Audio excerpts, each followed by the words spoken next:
مسلمانوں سے براہ راست بات کی ہے اور فرمایا یا ایھا الذین آمنو، اے ایمان والو.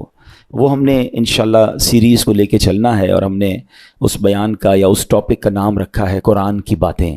تو پہلی آیت ہم کور کر چکے تھے جس میں نبی پاک علیہ الصلوۃ والسلام کی شان بڑے شاندار انداز میں، سورہ بقرہ کی وہ آیت تھی جس میں ہمیں یہ بتایا گیا تھا کہ اے ایمان والو، پیارے آقا سے بات کیسے کرنی ہے. ان کو راعنا نہیں کہنا، ان کو انظرنا کہنا ہے. آج جو ہم نے آیت پڑھنی ہے قرآن پاک کی، جس آیت کو سمجھنا ہے، یہ بھی قرآن پاک کی سورہ بقرہ کی آیت ہے، پارہ نمبر 2 ہے اور آیت نمبر 153 ہے. بیوٹیفل آیت and so many good lessons from that آیت. اب وہ آیت کون سی ہے؟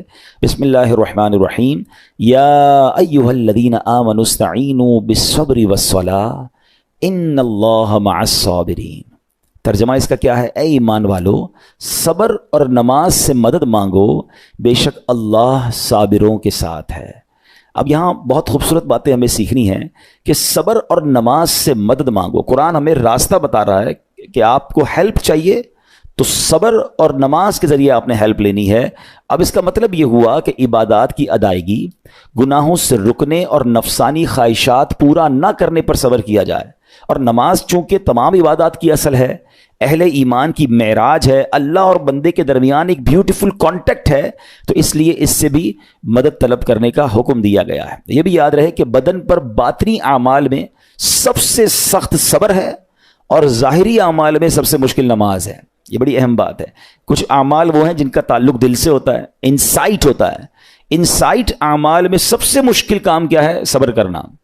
اور ظاہری عبادتوں میں، جسمانی عبادتوں میں سب سے مشکل کام کیا ہے؟ نماز پڑھنا. تو یہ 2 اہم کام دیے گئے کہ صبر اور نماز سے مدد چاہو. اچھا، اب ہم دیکھتے ہیں کہ صبر اور نماز سے مدد ملتی کیسے ہے اور سرکار دو عالم صلی اللہ تعالی علیہ وسلم کا اس میں کیا معمول تھا. اب ذرا سنیے گا.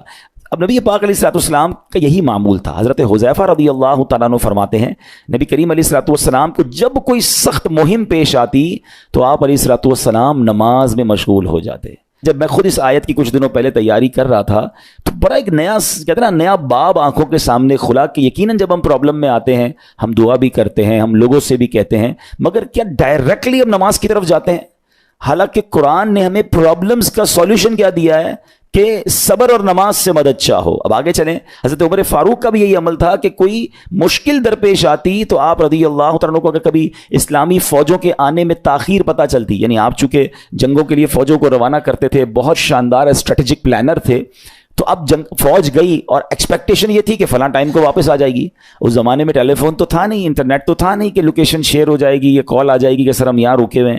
اب ٹائم ہو جاتا اور فوج واپس نہ آتی نا، تو آپ اب اس کو کیا کرتے؟ کہ اب پتہ تو نہیں کیا ہوا، ان کے ساتھ خیریت سے آ جائیں، تو آپ نماز میں مشغول ہو جاتے، نماز کے لیے کھڑے ہو جاتے. اب کیا ہمارے ساتھ کبھی ایسا ہوتا ہے کہ ہمارا بچہ کہیں گیا ہے، اس کی خبر نہیں آ رہی، یا کوئی چیز ہماری آنی ہے ابھی تک پہنچی نہیں ہے، یا کوئی اچھی نیوز نہیں آ رہی ہے، تو ہم کیا اس کے لیے نماز کی طرف جاتے ہیں؟ یہ نبی پاک کا ہمیشہ معمول رہا. حضرت عبداللہ بن محمد حنفیہ رحمۃ اللہ تعالی علیہ فرماتے ہیں کہ میں اور میرے والد ایک انصاری رشتہ دار کے پاس عیادت کرنے گئے. جب نماز کا وقت ہوا تو انہوں نے اپنے اہل خانہ میں سے کسی کو پکارا کہ اے لڑکی، وضو کا پانی لے آؤ اور ہمارے لیے نماز میں راحت پہنچاؤ، نماز پڑھ کر میں راحت پاؤں، جلدی سے وضو کا پانی لے آؤ. تو کہتے ہیں ہم نے ان انصاری شخصیت کے الفاظ پر بڑا تعجب کیا کہ نماز سے راحت کیسے ملتی ہے. تو انہوں نے کہا میں نے نبی پاک علیہ الصلوۃ والسلام کو فرماتے سنا ہے، اے بلال کھڑے ہو اور ہمیں نماز کے ذریعے راحت پہنچاؤ. And it means نماز is a relaxation for all of us. نماز is the way to solve your problem. آپ کو جب کوئی پرابلم آئے نا، آپ اللہ کی بارگاہ میں نماز کے لیے کھڑے ہو جائیں. مکروہ وقت نہیں ہے، آپ نوافل پڑھنا شروع کر دیں. آپ دیکھیں نماز ہیلپ کرے گی، آپ کی نماز سے آپ کے لیے راحتیں ہو جائیں گی. آپ کی حضرت عبد الرحمن بن عوف کتنے بڑے صحابی ہیں رضی اللہ تعالیٰ. یہ وہ صحابی ہیں کہ جو عشرہ مبشرہ میں سے بھی ہیں. And he was billionaire on that time. سب سے امیر صحابہ میں جو نام آتے ہیں وہ حضرت عثمان غنی اور حضرت عبد الرحمن بن عوف رضی اللہ تعالیٰ کے نام آتے ہیں. آپ کا ایک بار بے ہوشی غشی طاری ہوئی، ٹھیک ہے، انکانشیس ہو گئے آپ. تو آپ کی والدہ نے کیا کیا؟ آپ کی والدہ، لوگ سمجھے کہ آپ کی جان نکل گئی ہے، آپ کی والدہ مسجد کی طرف چل پڑیں تاکہ وہاں جا کے نماز پڑھیں اور اس سے مدد حاصل کریں. جب حضرت عبد الرحمن بن عوف کو ہوش آیا نا تو لوگوں نے کہا کہ آپ کی طبیعت کیسی ہے؟ تو آپ نے کہا کیا مجھ پر غشی طاری ہو گئی تھی ہیں؟ تو کہا جی. تو کہتے ہیں بے شک میری بے ہوشی میں میرے پاس 2 فرشتے آئے اور کہنے لگے تم چلتے نہیں کہ ہم تمہیں خدا کی بارگاہ میں لے جائیں اور تمہارے بارے میں فیصلے لیے جائیں. دوسرے فرشتے نے کہا انہیں لوٹا دو، یہ ان افراد میں سے ہے جن کے لیے ان کی ماؤں کے پیٹ میں ہی سعادت مندی لکھ دی گئی تھی.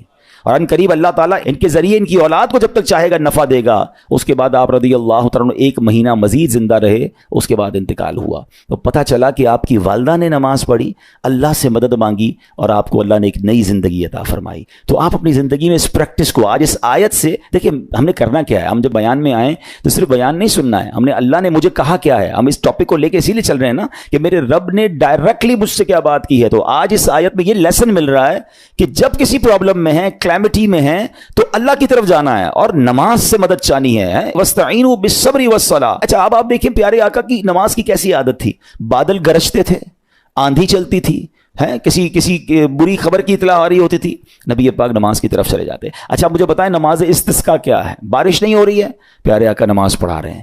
سورج گہن ہو رہا ہے, نبی پاک نماز پڑھا رہے ہیں. چاند گہن ہو رہا ہے, پیارے آقا نماز کی طرف. یعنی کس قدر اللہ کی طرف رجوع ہے. And whenever anything bad happen یا گوئنگ ٹو بیڈ ہیپن, ہونے والی لگ رہی ہے, کچھ بڑا ہونے والا ہے. ہمیں بھی تو خبریں آ رہی ہوتی ہے نا کہ بھائی کل بہت شدید بارش ہوگی, اللہ نہ کرے کوئی اور بری خبر ایکسپیکٹیشن ہے, آپ کو کاروبار میں کوئی ایسی خبر آنے کا ڈر ہے, یا آپ کی کوئی شپمنٹ جاری ہے, واٹ ایور آپ چاہتے ہیں ہر چیز بہتر ہو جائے. قرآن نے فارمولا دیا نا, وَاسْتَعِينُوا بِالصَّبْرِ وَالصَّلَاةِ.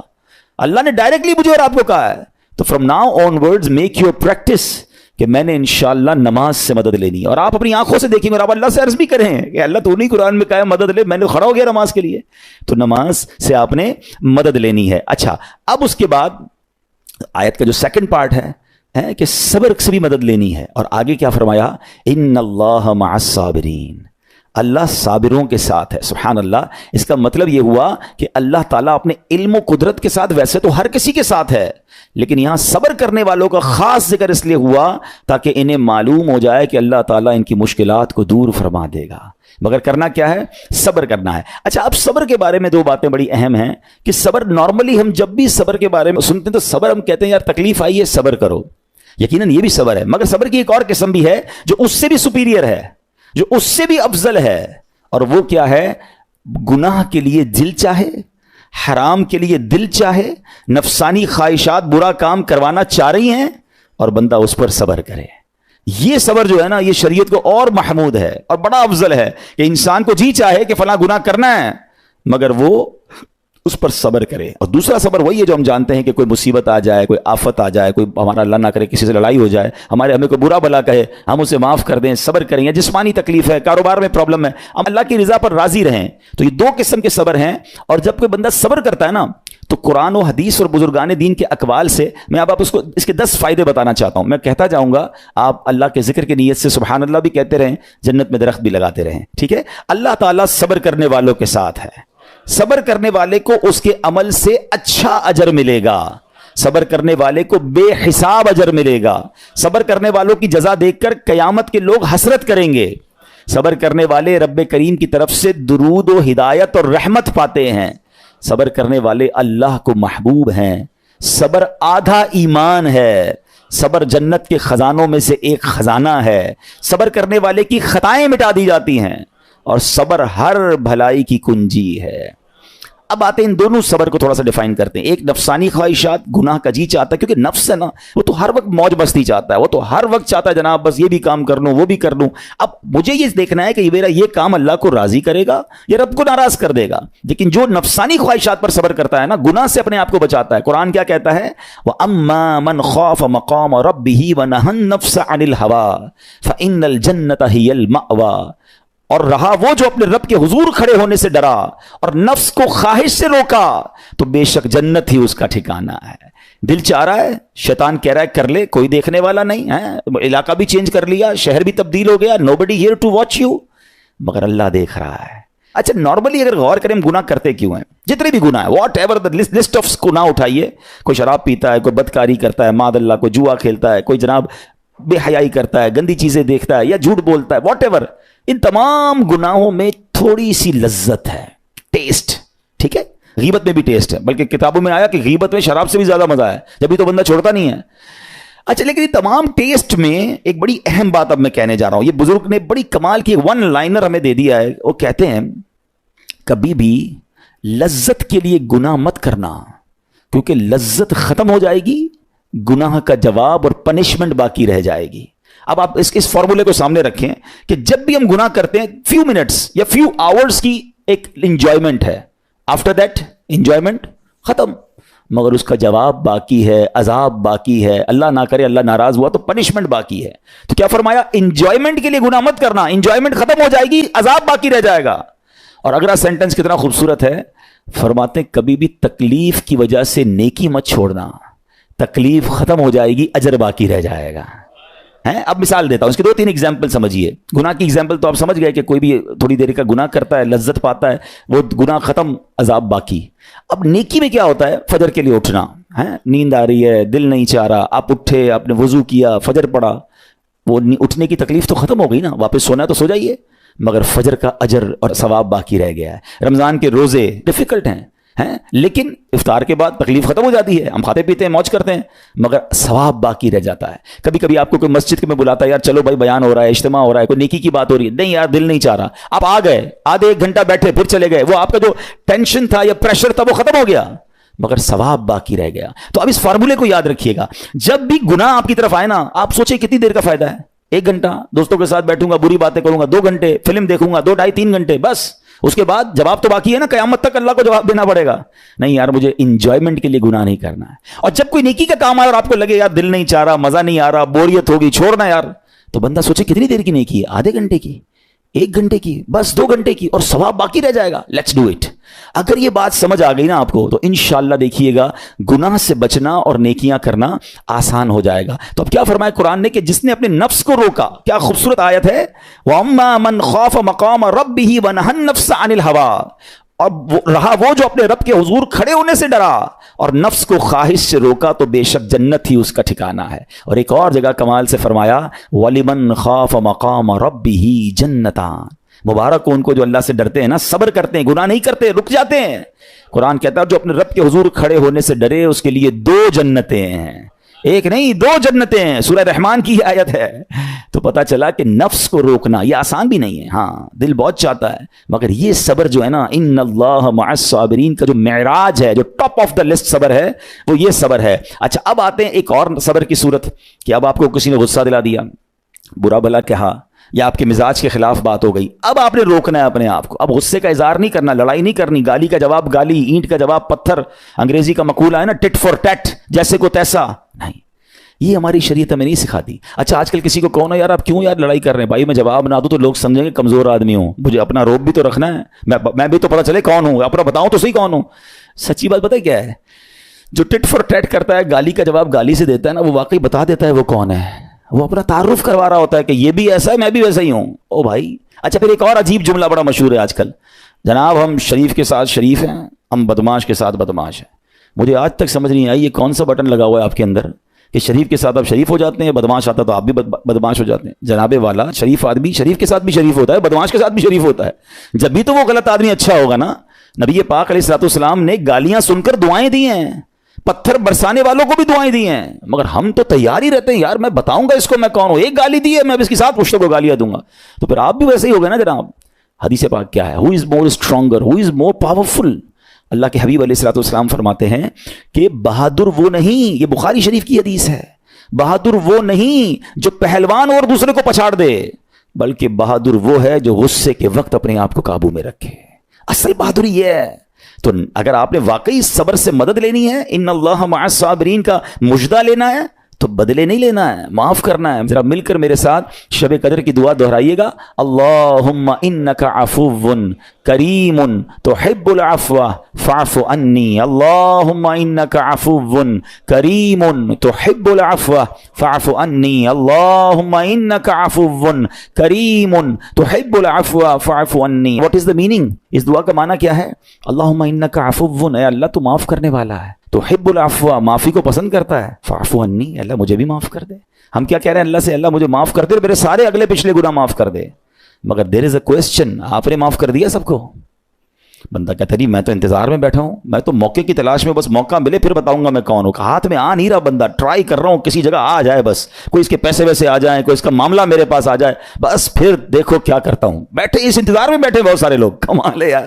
یعنی دشمنیاں پالی ہوئی ہیں, رشتہ داریاں کاٹی ہوئی ہیں, دوستوں کے پاس جا نہیں رہے ہیں, میاں بیوی میں لڑائی ہے, ایک سوری کے لیے بیوی گھر بیٹھی ہے, وہ کہتی شوہر سوری کہہ دے تو میں آ جاؤں گی, شوہر کہتا ہے بیوی معافی مانگ لے تو میں لے آؤں گا. ارے بھائی کوئی بھی آگے بڑھ کے معافی کر لو بھائی, اللہ سے معافیاں مانگ رہے ہو, بندوں کو معاف کرنے کے لیے کوئی تیار نہیں ہے. مجھے خود بتائے نا یہ کیسی دعا ہے کہ اے اللہ تو مجھے معاف کر دے، میں نے کسی کو معاف نہیں کرنا. یہ بنتی ہے دعا؟ اللہ سے پتہ ہے کیا کہیں؟ اے اللہ میں نے بندہ ہو کر تیرے سارے بندوں کو معاف کر دیا ہے، تو سب سے بڑا معاف کرنے والا ہے نا، اللہ تو بھی مجھے معاف کر دے. Look at the way to talk. یہ مزہ ہے نا بات کرنے کا، پھر دعا کرنے کا لطف بھی آئے گا آپ کو. تو دشمنیاں نہ رکھیں، غصے پر قابو پائیں، معاف کریں. ایک حدیث سن لیجئے، لرزا دیتی ہے، ڈرا دیتی ہے. اللہ کے نبی علیہ الصلوۃ والسلام فرماتے ہیں جو رحم نہیں کرتا اس پر رحم نہیں کیا جاتا. حدیث کا خلاصہ ہے. اور جو معاف نہیں کرتا اسے معاف نہیں کیا جاتا. اب بتائیے ہم معاف کرتے ہیں؟ ہم رحم کرتے ہیں؟ ہم کہتے ہیں اللہ ہم پر رحم کرے، ہم کسی پر رحم نہ کریں. نہیں ہوگا رحم. پہلے اپنے اندر تو لائیے یہ باتیں. اب ایک آیت سنیے گا اس کے تحت ایک واقعہ، اور پھر میں بیان کو کنکلوڈ کرتا ہوں. اللہ کریم ارشاد فرماتا ہے الذین ينفقون فی السراء والضراء والکاظمین الغیظ والعافین عن الناس واللہ یحب المحسنین. قرآن میں رب فرماتا ہے وہ جو خوشحالی اور تنگ دستی میں اللہ کی راہ میں خرچ کرتے ہیں. یہ بڑی خوبصورت بات ہے. یہ غریب اسلامی بھائیوں کے لیے بھی مدنی پھول ہے. امیر تو خرچ کرتا ہے نارملی، غریب خرچ نہیں کرتا اللہ کی راہ میں. ہمارے قبلہ مفتی قاسم صاحب نے تفسیر قرآن صراط الجنان میں ایک بڑی پیاری بات لکھی. آپ کہتے ہیں پوری دنیا کے امیروں کا سروے کر لینا، ان کی جو پیسے بڑھنے کی ایک وجہ یہ بھی ہوتی ہے کہ وہ کہیں نہ کہیں چیریٹی کر رہے ہوتے ہیں، مدد کر رہے ہوتے ہیں. وہ مدد اور وہ نیکی ان کے پیسے بڑھا رہی ہوتی ہے. اور پوری دنیا کے غریبوں کا سروے کریں تو ان میں سے بڑی تعداد وہ جو خرچ ہی نہیں کرتی اللہ کی راہ میں. کہتے ہیں ہم کیا خرچ کریں، ہم تو غریب ہیں، ہم پر لوگ خرچ کریں. میں آپ کو فارمولہ دے رہا ہوں اور یہ قرآن سے دے رہا ہوں. جو تنگی میں بھی اللہ کی راہ میں خرچ کرتے ہیں، جو خوشحالی میں بھی خرچ کرتے ہیں. آپ تنگی میں آپ روپیہ خرچ کریں، یہ نہیں کہتے آپ 10,000 روپے خرچ کریں، جتنی آپ کی حیثیت. یہ کاروبار ہے، آپ 1 روپیہ دیں گے اور آئے گا، آپ 10 روپے دیں گے اور آپ کسی نہ کسی نیکی کے کام میں خرچ کرتے رہیں. آپ غربت سے باہر آ جائیں گے. If you want to take out yourself from that problem، آپ آئیں اللہ کی راہ میں خرچ کرنا شروع کریں. قرآن کہہ رہا ہے کہ جو تنگی اور خوشحالی میں اللہ کی راہ میں خرچ کرتے ہیں. اور اگلا پارٹ کتنا خوبصورت ہے، فرمایا والکاظمین الغیظ والعافین عن الناس. فرمایا اور غصہ پینے والے اور لوگوں سے درگزر کرنے والے. انعام کیا ہے؟ واللہ یحب المحسنین، اور اللہ نیک لوگوں سے محبت فرماتا ہے. اور پھر ہاں زندگی میں کلیمٹیز، پرابلم، بیماریاں، مشکلیں، قرآن خود کہتا ہے کہ من قریب تمہیں آزمائیں گے. کبھی بیماری آئے گی، کبھی بھوک آئے گی، کبھی مال کم ہو جائیں گے، کبھی ڈسٹربنس آئے گی، خوف آ جائے گا. تو بی ریڈی فار دیٹ. صبر کرنا ہے کیونکہ اللہ نے فرمایا وبشر الصابرین، صبر کرنے والوں کے لیے خوشخبری ہے. تو اللہ کرے کہ یہ بات ہمیں سمجھ آ جائے اور ہم اس آیت پر عمل کرنے والے بن جائیں تو زندگی بڑی آسان ہو جائے گی. یہاں ایک میں عقیدے کی بات بھی کلیریفائی کر دوں. کچھ لوگوں کو بعض اوقات کنفیوژن ہوتی ہے یا لوگ کنفیوژن کریٹ کرتے ہیں. مجھے ایک بات بتائیے گا کہ اللہ کیا کہہ رہا ہے؟ وَاسْتَعِينُوا بِالصَّبْرِ وَالصَّلَاةِ. اے ایمان والو صبر سے اور نماز سے مدد چاہو. کیا صبر اور نماز خدا ہیں؟ بتائیے. نہیں ہے نا، اللہ تو نہیں ہے. ہم صبر اور نماز کی عبادت تو نہیں کرتے. تو جب قرآن کہہ رہا ہے کہ صبر اور نماز سے مدد مانگو تو غیر اللہ سے مدد مانگنے کا درس تو ہمیں قرآن دے رہا ہے. تو اس کا مطلب یہ ہوا کہ اللہ کے سوا کسی چیز سے یا کسی شخصیت سے مدد لینے کا مقصد یہ نہیں ہوتا کہ ہم اس کی عبادت کر رہے ہیں. اگر آج کے دور میں کوئی اللہ کے نبی سے کہتا ہے کہ یا رسول اللہ انظر حالنا، یا بھر دو جولی میری یا رسول اللہ، تو یہاں کوئی شرک کی بات نہیں ہے. کیوں کہ یہاں یہ نیت نہیں ہے کہ ہم ان کو خدا مان رہے ہیں، یا یہ بھی نیت نہیں ہے. ایک بات ایک عقیدہ کلیئر کر دیتا ہوں. پوری دنیا میں عاشقان رسول کا یہی عقیدہ ہے کہ کوئی نبی، کوئی صحابی، کوئی ولی اپنی طرف سے کسی کو کچھ نہیں دے سکتا. وہ سب رب کے محتاج ہیں. اللہ کسی کا محتاج نہیں ہے. جو اللہ کا ہے وہ اس کا اپنا ہے. ہاں اللہ نے اپنے مخصوص بندوں کو کچھ عطائیں کی ہوئی ہیں، کچھ پاورز دیے ہوئے ہیں. وہ اللہ کی عطا سے اگر کسی کو تقسیم کرتے ہیں تو اس میں کوئی پرابلم نہیں ہے. قرآن کہہ رہا ہے اے ایمان والو صبر اور نماز سے مدد چاہو. یہاں ایک اور بات سمجھنی ہے. دنیاوی طور پہ بھی کیا ہوتا ہے کہ آپ کوئی باس ہوتا ہے اپنے کسی مینیجر کو پاور آف اٹارنی دے دیتا ہے کہ یہ تمہارے پاس اس پراپرٹی کا پاور ہے، تمہارے پاس فلاں چیز کا پاور ہے. وہ اس پاور کے بہاف پر وہ کام کر دیتا ہے، مگر کوئی یہ نہیں کہتا کہ he is the owner. Actually he have attorney, he have power of attorney. بالکل ہمارا بھی عقیدہ یہ ہے کہ اللہ نے اپنے کچھ مخصوص بندوں کو، اپنے پیاروں کو کچھ اختیارات عطا فرمائے ہیں، اور جب وہ ان اختیارات پر عمل کرتے ہیں تو ایکچولی وہ اللہ ہی کی عطا ہے. ہاں دنیا میں اگر کوئی یہ سمجھتا ہے کہ کوئی شخصیت یا کوئی بزرگ یا کوئی اللہ والے اپنی طرف سے دیتے ہیں، رب کا اس میں کوئی دخل نہیں، تو یہ شرک ہے. یہ بات درست نہیں ہے. ہمارا سب کا عقیدہ یہ ہے کہ جو کچھ دنیا میں اگر کسی ولی، نبی، صحابی کے پاس ہے وہ رب کا دیا ہوا ہے، رب کی عطا ہے. رب ان کو دیتا ہے، رب کو کوئی نہیں دیتا. رب کے پاس جو کچھ ہے وہ اس کا اپنا ہے. تو یہ کانسیپٹ بھی کلیئر ہوتا ہے. قرآن پاک